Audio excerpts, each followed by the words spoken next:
All right. Hope everyone's surviving the financial volatility that we're going through. Certainly, some interesting times for the financial markets as a whole, as well as the energy markets. Certainly, seen some pressure on energy prices lately with the volatility there. So, um, it's been interesting times for sure to take a look at that and watch that go down. I wanted to continue our series with part three. But first of all, I just want to do some housekeeping items. Just to remind everyone to feel free to reach out to us with questions, things that you want to see on the tool, anything. We've gotten some good questions over the last couple weeks that have kept us busy, and certainly kept us busy updating some things with the portal. We're working with some new data and hopefully have some new visualizations for you guys in the next couple weeks and next couple months that we're pretty excited about. Uh, like I said, we'll continue on to part three of our series talking about Bridger and Pony Express and the competition for barrels out of the Bakken. Um, Certainly, that's something that's potentially more interesting with the price volatility that we've had in oil. So with that said, please reach out to us again. I'll leave my email address in the notes to this video. Reach out with any questions, or if you want to beta test the product. We're adding new pipes every week. I pushed a bunch out last week. MPLX pipes, BP pipes, some other pipes. So please reach out to us. Let us know what you want to see. Let us know what you want us to build out.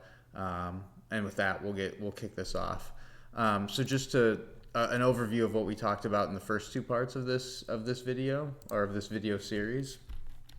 We kicked off with Bridger talking about their system and how it's kind of had some expansions that have gone under the radar over the last, let's call it 5 years. So we talked about how they expanded the southern part of their system in 2020 with what they called the quality expansion with a new pipe. And then they expanded the northern part of their system, being able to pull more barrels out of this core Bakken area with what they call their South Bend expansion that goes to their Sandstone Baker terminal. And we talked about the ability for them to potentially expand and potentially grab more barrels with an expansion of this section here, if that were to ever occur. We talked about, in the second video, we talked about Pony Express and how they've done some expansions that I think have gone under the radar, and how their tie, the JV optionality that they've made with Bridger, where Bridger now owns a 25% common interest in Pony Express and has the option to buy a preferred stake, or a stake that would get them access to some of the cash flows on Pony Express. So we talked about that, and we talked about this expansion that Pony has done with laying new pipe from the Guernsey area down to the Buckingham terminal here. So this is new pipe here. Just zoom in a little bit. So this piece is new, and that's increased the capacity for them to pull some extra barrels out of Guernsey. So those expansions pushed together or merged together have increased the ability for them to pull some extra barrels out of the Bakken. There could be more to come. Certainly with prices going lower, you probably aren't going to see, at least if they stay where they're at now, we wouldn't expect to see significant production increases. You probably be at the risk of some decreases out of some of these basins at sub $60 oil. Yeah, so that's an overview of the Pony, the Bridger and Pony system, and they have a joint tariff. So for this analysis and for this part of the video, we're gonna just do a pretty simple netback analysis of, hey, what's the cost to actually get your barrel from the Bakken down to Cushing or down to the Gulf for some of the competing options, and what are you actually getting for your barrel once you subtract out all the costs of the tariffs. Now, this is going to be a simple analysis. I understand that there's quality types and qualities of crude that are different between the pipelines. There's some extra ancillary charges that I'm not factoring in. There's pump over charges for some of these pipes, particularly the ones that don't have joint tariffs to get you to your destination. So this is going to be pretty simple, but this simple analysis, I think, it illustrates the competitive nature of the basin, and can illustrate which pipes are well positioned economically to potentially get barrels. Now, remember, we've basically looked at it as there's 5 major egress options out of the basin, Bridger being one of them. You also have Double H. Now that's being converted to an NGL line. So those barrels will be up for grabs. So somebody will be able to get those barrels. The other egress options would be, and we'll go over these, I'll just list them quickly, DAPL and ETCOP, which we've talked about before. And then Enbridge has 2 pipes that can get you out as well. And we'll talk about both of those options and what the competitive landscape looks like for those. So again, this is the Bridger Pony system, and we'll talk about the netback. It's a pretty simple one since they do have a joint tariff on this pipeline. You're able to take barrels from various points in the Bakken and move them all the way to Cushing for a joint tariff. And I'll toggle between the map that we're looking at here and some images that just show the picture of the pipeline and the basic netback that you're getting. So that's illustrated here. As you can see, that's the pipeline, and you're getting in this analysis or this illustration, we're going to assume a $60 WTI Cushing price. And then for the tariff analysis, the tariffs are going to depend on what open season you signed up for, what your committed amount is. So typically, the higher your committed shipping amount, whether that's 10,000, 20,000, 100,000 barrels, the higher that goes, the cheaper price you get. So I basically took kind of a high tariff rate and a low tariff rate for committed pipes or for committed shippers. We're not using any uncommitted rates. Those are obviously a bit higher. So we're using committed rates where I thought it was close to apples to some of these pipes. Now, some of the pipes have 10,000 barrel commitments. Some of them have 100,000 barrel commitments. There's obviously differences between those. But this is a basic and an average analysis. And I would say what I did was I averaged the low rate and the high rate. So the column in yellow is really what you're focused on here. So at $60 WTI, you're selling your barrel in Cushing for $60. The average tariff rate for committed shippers, and these are newish tariff rates on the joint tariff between Bridger and Pony or Bridger and Seahorse, is about $4.73 is the average. So your net back, and this is a very simple analysis. Like I said, you're getting $60 for your barrel. You're paying $4.73 to the pipeline to get your barrel there. The producer, if we're assuming a producer push arrangement here, where the producer's the one paying, the Bakken producer's the one paying for the transportation, they're getting $55.28 for their barrel down in Cushing. So the next one we'll look at, and we'll overview all of these on the same map at the end and compare them. We're not going to do Double H since that's being converted, but we will do the other 4 pipelines. So I'm going to switch back to the map view. I'm going to clear this out, and we'll pull up DAPL and ETCOP quick. And we've talked about this in other videos before, so I won't spend too much time on it. So this is a system that can get you from various points in the Bakken all the way to the Gulf. So you're getting to the Beaumont, Nederland area. I'm using essentially a Houston price or a Gulf price for this one. But this is pretty straightforward, moving your barrel down this way. So one thing we have to take into account here is we have an apples to oranges comparison when we're comparing a barrel going to Cushing, which is in Oklahoma, versus a barrel going to the Gulf. So the barrel going to the Gulf is going to get a premium price. So what I did here is I've charted out the WTI Houston price to the WTI Cushing price. Historically is the solid line, and then going into the future, using the futures price is the dashed line there.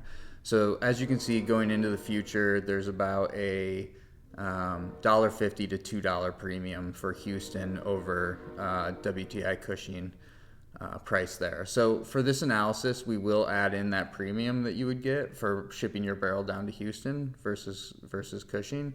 And just to go back, this was just a straight analysis of $60 at Cushing. So for the DAPL netback, we'll add in that Gulf premium, as you can see on the screen. The WTI Cushing 60, you get the Gulf premium at $1.75, and then subtract out the tariff rate.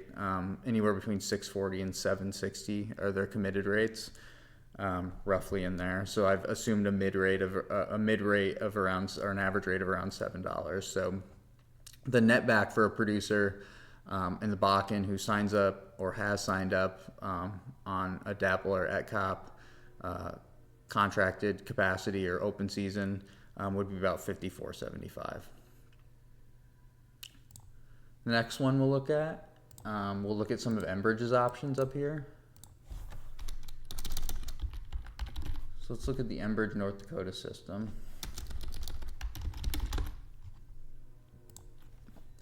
So this system is moving barrels from production areas of the Bakken over to Clearbrook, Minnesota, at which point it can get on the Lakehead system. It can get on the Minnesota pipeline too and go down to the refineries here. But for all our analysis, we'll send this barrel a little bit of a different direction here.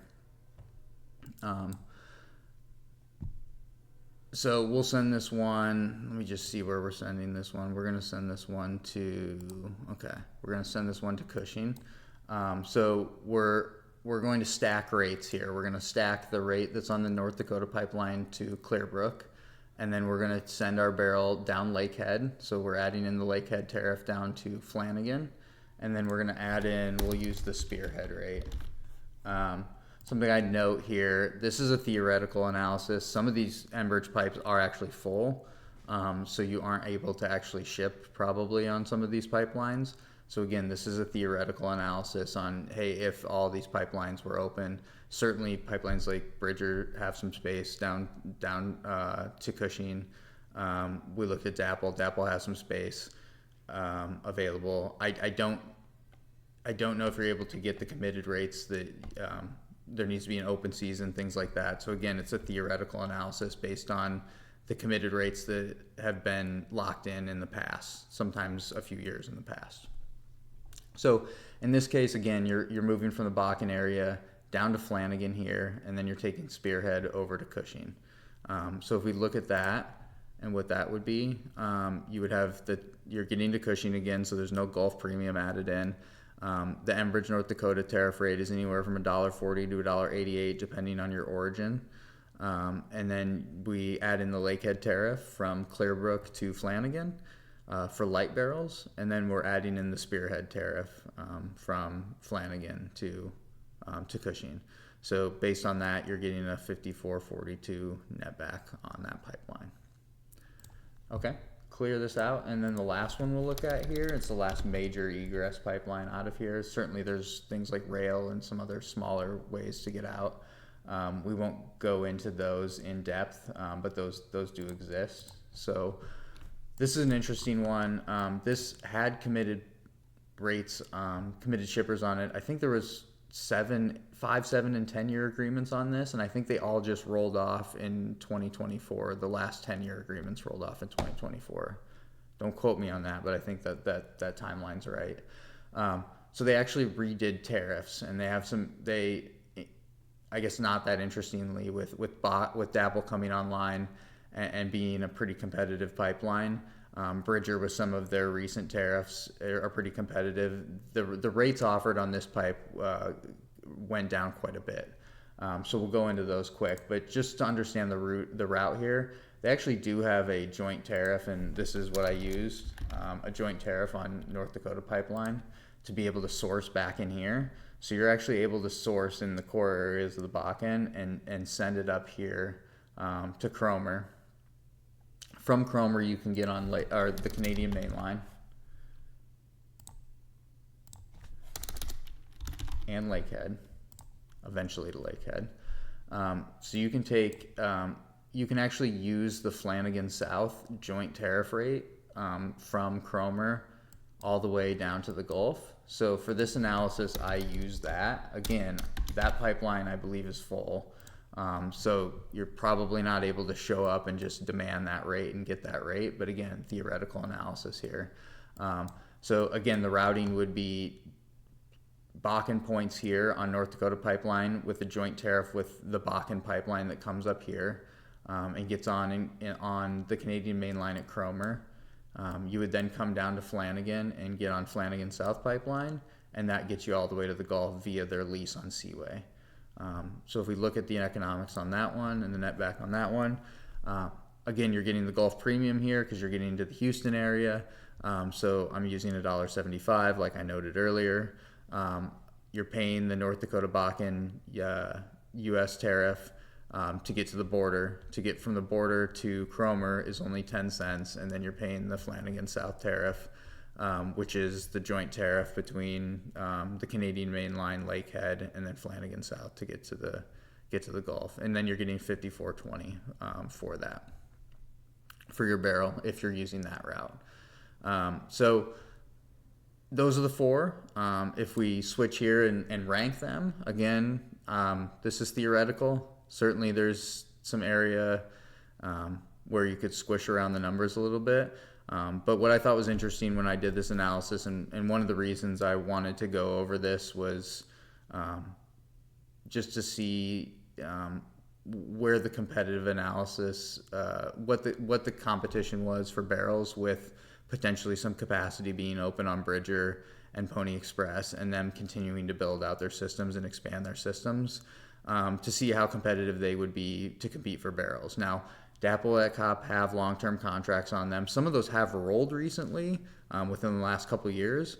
So I'm not sure what the recontracting looks like on that, but the flows continue to look pretty healthy on that one. But they are number 2 on my analysis here, assuming a bit of an apples to oranges comparison, but we net that out by giving the Gulf destination of DAPL and ETCOP, we give that a premium versus the Cushing destination. Now, there is some risk at the Cushing destination, so it's worth talking about that here. Certainly, let's just say my numbers are exactly correct, which they aren't. Let's just say they're roughly correct, that you get 50 cents more for your barrel shipping down Bridger and Pony to Cushing. You do have to think about the risk of like Cushing becoming constrained like it has in the past. So as you can see here, for a long time, I didn't put much more of the history on here, but for a long time, certainly since I was in the analysis business in 2015 through 2017, this was a $1 to $2 spread, just like you see from COVID onward to today. But the pipelines out of Cushing, the egress pipelines, notably Market Link and Seaway, did fill up from all the excess production coming from places like the Permian, coming from places like the Bakken, coming from Canada. That did fill the pipes, the 2 main egress pipelines, southbound egress pipelines out of Cushing, and cut off Cushing from Gulf access. So you did see that spread widen significantly, really between 2018 and really up until COVID. COVID did take care of that. There were some expansions that were done that helped with this. But this is a risk you need to think about, and this is a risk that that's worth talking about, and it's something that is pretty important to the analysis of if you want to ship your barrels into Cushing or the Gulf. What does that look like in, let's say, like a $50 or $60 scenario, or even if things get worse with the volatility that we've seen and the downturn that we've seen under maybe a $50 scenario? What does that look like? The risk is lower, in my opinion, in that case, versus if we were to go to see some international conflict or something like that that causes oil prices to go up. What's the risk there? So I think I said before that I thought this would be a 3-part series. I think I'm going to add one part to this, and I'll release it this weekend, where we'll talk about Cushing and the risk to Cushing seeing constraints like this, and see what that looks like in today's world, where we're at $60 oil versus maybe a higher price scenario. Again, please reach out to us.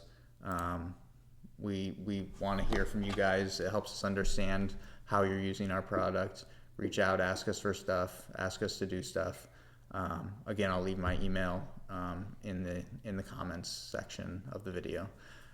Thanks again, everybody. Hopefully you can survive the volatility out there, and hopefully things stabilize a little bit for us. Have a great day.